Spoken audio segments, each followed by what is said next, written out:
观众朋友你好，欢迎你来到我们的频道武术新传遇见长毛老师。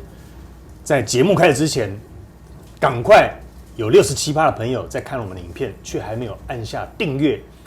当然你也忘记了按赞，记得这2样都一定要做哦。赶快来跟陈老师打声招呼，陈老师好，老师好，大家好，观众朋友你们好。同时还有这个高老师，主持人好，老师好。 OK， 好的，老师，这一题也是相当不错。请教老师，如果小孩曾经给神明认作弃子之后，那孩子15岁时，要不要做脱串？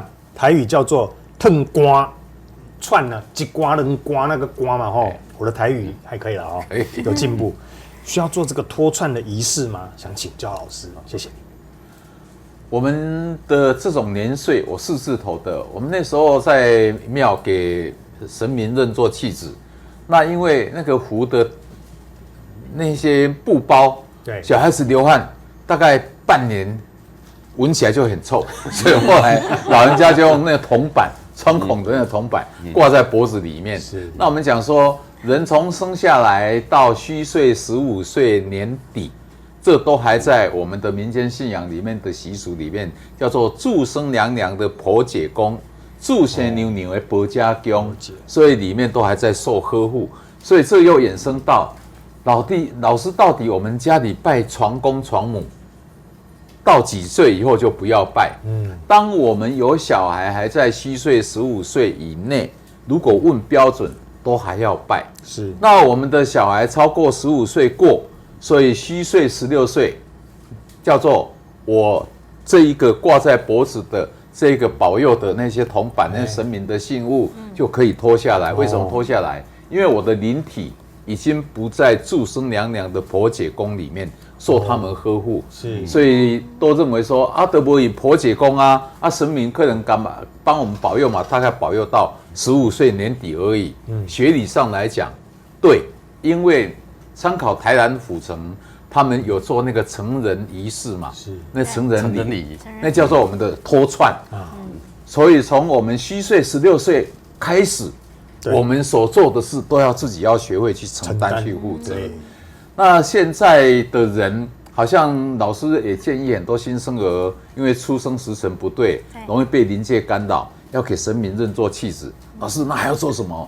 要不要求什么符给小孩戴？我说不用。所以我们的爷爷奶奶还是做爸爸的，当名字确定了，就可以到跟小孩有缘的神佛那边跟神明报告，也都不用跟庙方的人讲，所以都不用登记。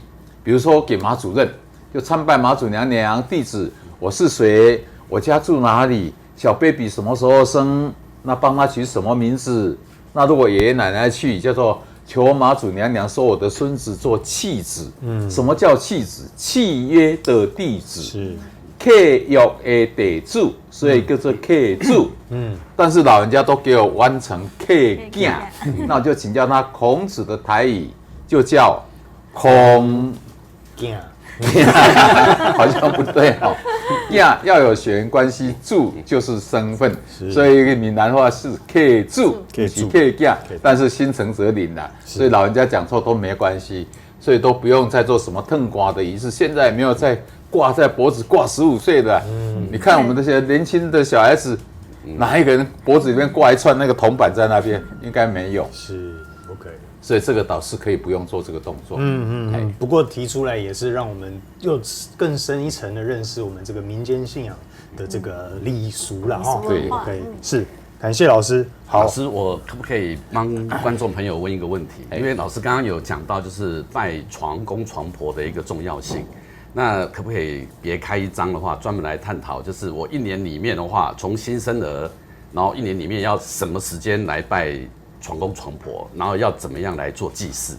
这样子的话，对一些新生儿的一个我们讲妈妈的话，他们比较有一个概念。是。好，老师，那我们下一篇来针对这个主题来介绍。好，谢谢你的收看，记得这一片之后锁定我们下一支影片，赶快订阅、按赞，下次见，拜拜，拜拜。